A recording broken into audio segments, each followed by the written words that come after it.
I don't know if most people know Sal Paolantonio served 5 years in the United States Navy from 1978 to 1983. And I was talking about Army Navy here, Sal. I am so patriotic when I like that atmosphere is just wonderful. Did you ever attend Army Navy game? Many times in Philadelphia at Lincoln Financial Field. I was there. I was there with the Secretary of Defense and my wife. We hung out with his wife and family at the 50-yard line. It's a great event. It's great fun. But I'll just say this, and I love Navy. Obviously, root for Navy.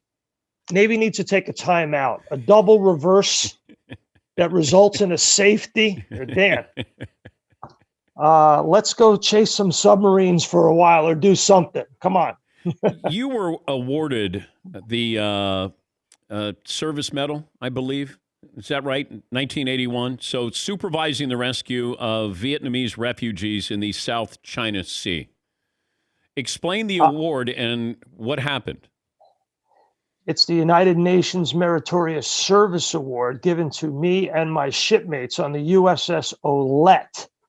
And we were in the South China Sea, and our mission was to find Vietnamese refugees that were being preyed upon by pirates at sea. Pirates would have board their boats and take them and force them into servitude on the high seas. So we rescued them, many of them, many hundreds of them, and brought them to the United Nations Refugee Center in Singapore.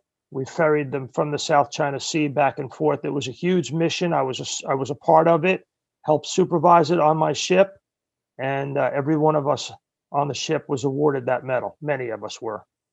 Ever get nervous? No. I mean, you're trained at sea to be underway, and no, never did. And as an officer, so I was a surface warfare officer, so I was an officer of the deck, underway, Indian Ocean, Pacific, South Pacific. It was a fabulous experience to be among great men and women in the American Armed Forces for 5 years, to serve alongside them, be part of peacekeeping missions. I was lucky, Dan. I never served during wartime. That's the goal of anybody who serves in the military, is to serve during peacetime. And I was one of the lucky ones, for sure.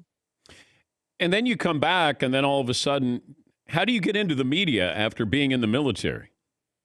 I had already had a master's degree in journalism from NYU. When I joined the military, I joined the military because it was a family tradition. My uncle Tony, who was my godfather, was in submarine service in the North Sea during World War II. My uncle Sal, who I'm named after, was a Marine in the Korean War. So all of my dad's brothers and my mom's brothers served in either the Navy, Army, or the Marine Corps. My dad, however, did not serve because, God rest his soul, he was 4F'd because he had cataracts at birth. And so it was a sad situation for him. He really wanted to serve. And so it really was up to me as his oldest son. And, I joined at the height of the anti-Vietnam War effort. So it was not in vogue to come out of college and go join the service, but that's what I did. I had an uncle who lied, and he joined the Army at 16. And which war? He was in the Korean War. Yeah, the Korean War was no joke. And he was in battle. I mean, it affected him the rest of his life. Yeah. He got frostbite, and he would always have white socks on every time I would see him. And, I can't imagine the horrors of war at any age. And he was 16. He lied to get into the Army, and he saw a lot of battle, a lot of stuff, and we were never allowed to bring it up to right. him. Did he? So he survived and had a whole life after that, Dan? Yeah, not a long life, but he had a life after that. But yeah, he was in one of the bloodier battles. What was his name? Last name was Miller. Tom Miller. Yeah, but my father-in-law served in the Marine Corps in Korea and was in the last great amphibious assault of the U.S. military at Incheon. and survived that assault. And we were never allowed to talk to him about it. Yeah. All right, I got sidetracked there, but the ESPN national correspondent, primarily covering the NFL matchup host, and I don't know what to make of what Doug Peterson said after yesterday's win here, Sal. So can you interpret what Doug Peterson is saying about who is going to be a starting quarterback next week against Arizona? I think it's difficult to interpret, but one of the things that I learned very early on as a reporter, and I learned it from some of my mentors, is don't pay attention to what coaches say. Coaches lie all the time. Pay attention to what they do. And so I don't put a lot of stock in press conferences. Press conferences are good for copy and, talk shows and all that stuff. That's all good. And of course, we want to pay attention to what they say, and they sometimes create controversy. But at the end of the day, pay attention to what happened in the game and the decision that was made. And then for whatever reason, I saw what Peter King said to you about the fact that everybody's walking on eggshells because of Carson Wentz. I think that's partly true. I think, and I love Carson Wentz, and everybody in that building does. And Carson Wentz is a tough guy and a hard worker and a good teammate. You'll never hear me say a bad word about him. But I said 3 weeks ago, it was time for him to get benched like Donovan McNabb did in 2008. A little timeout. Now, Kevin Cobb came in and, of course, did not display any kind of talent worthy of keeping him in. The obvious big gamble here is Jalen Hurts would do what Jalen Hurts did yesterday. And let's be clear about something. Let's be very clear about something. Jalen Hurts won the game. The reason why the Eagles won the game was because Jalen Hurts. I want you to look. You look at the roster and the starting lineup of the Saints: Kamara, Sanders, Cook, Michael Thomas, this young man, Traquan Smith. You go on the defensive side of the ball: Cameron Jordan, Quan Alexander, Demarius Davis, Janoris Jenkins, Malcolm Jenkins, Marshawn Lattimore, just to name a half a dozen on each side of the ball. Dan, name one Philadelphia Eagle that starts on that New Orleans Saints team. Give me one. I can't come up with one. Maybe Jalen Hurts over Taysom Hill. Well, maybe. That might be about it. So, I mean, if you're looking for a reason why the Eagles won the game, it's because of the performance of Jalen Hurts. And, the biggest thing that's out there now is that the offensive line performed better for Jalen Hurts than, well, come on. The Eagles were number one in sacks, and Jalen Hurts was not sacked yesterday in the game. And our stats department just put this out moments ago. Jalen Hurts was pressured 14 times on Sunday. Of those, Dan, the Eagles gained 82 yards on those plays, and he took no negative plays on the 14 pressures. How much does management have to see of Jalen Hurts before they realize what they have, one way or another?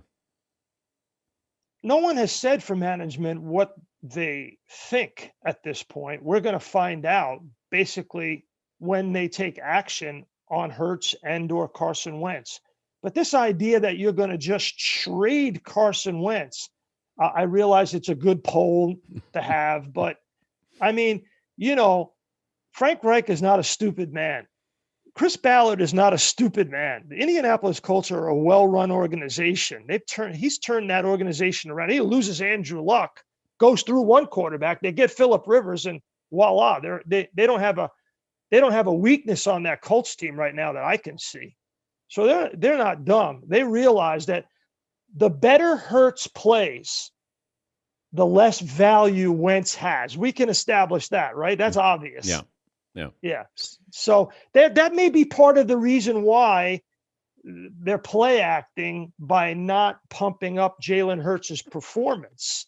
But come on, who's zooming who here? Let's keep it real. Everybody can see what's going on. You plug in the tape, you know that Jalen Hurts looked like everybody else was standing still at times yesterday. Yeah, he lifted. Like you could tell, even at the latter part of the Green Bay game. I saw something, like it was tangible there of a team that was like, whoa, wait a minute here. And then it carried over against, you could say, the best defense certainly in the NFC with the Saints. That's what was impressive. That got my attention, that this wasn't against the Bengals. This was against the New Orleans Saints. And at times I was thinking, do they have a game plan? Did they have a game plan for Jalen Hurts? Because it didn't feel like they had one defensively. Prior to that game, Sean Payton owned the Eagles. He was 6-2 against the Eagles.